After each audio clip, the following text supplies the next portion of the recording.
Chapter 9. Housing. Shelter as speculation.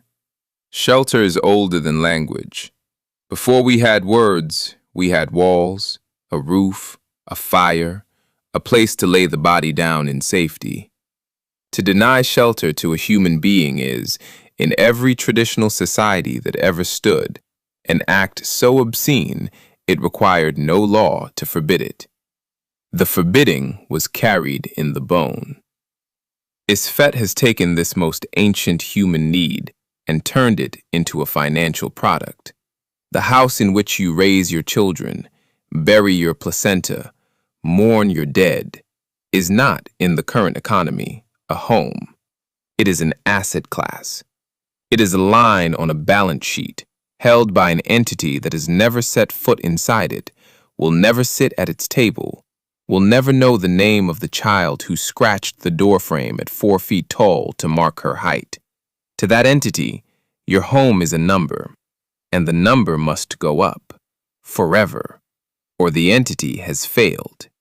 For the number to go up forever, the home must become unaffordable to someone. That someone is always you, eventually. Wages rise by a few percentage points per decade.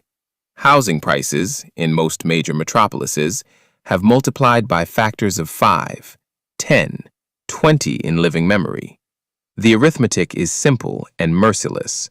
The young will not own what their grandparents owned, not because they are less industrious, but because the asset was deliberately priced beyond their reach to ensure the entity's number kept rising. When the roof over a child's head is treated as a speculative bet, the child is the chip. The house always wins, and the house is not yours. The mechanism of dispossession is rarely violent in the cinematic sense. It is paperwork. It is a quietly raised rent. It is a property tax revaluation. It is an algorithm at a real estate platform that detects the soft underbelly of a neighborhood and bids accordingly. It is a private equity fund that has decided your zip code is undervalued and your eviction is line 9 of the playbook. By the time the moving truck arrives, no single human can be blamed. The machine wore its gloves. The receipt extends to the homeless. We allow human beings to die of exposure on the sidewalks of cities that have more vacant investor-owned units than they have unhoused people. Read that sentence again. The math is not a tragedy of scarcity. It is a triumph of Isfet, a society wealthy enough to house everyone twice over that has chosen instead to let the surplus dwellings appreciate as ghost assets while their potential inhabitants freeze. The cruelty is not a bug. It disciplines the rest of us into compliance. The man frozen on the bench is a public service announcement.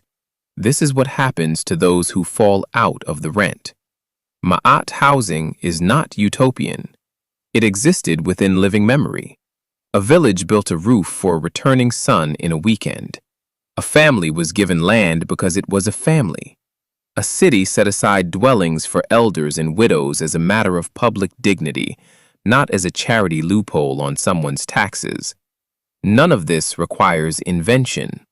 It requires the political will to subordinate the asset class to the human class, which is the entire content of Ma'at, applied to 4 walls. Ashe.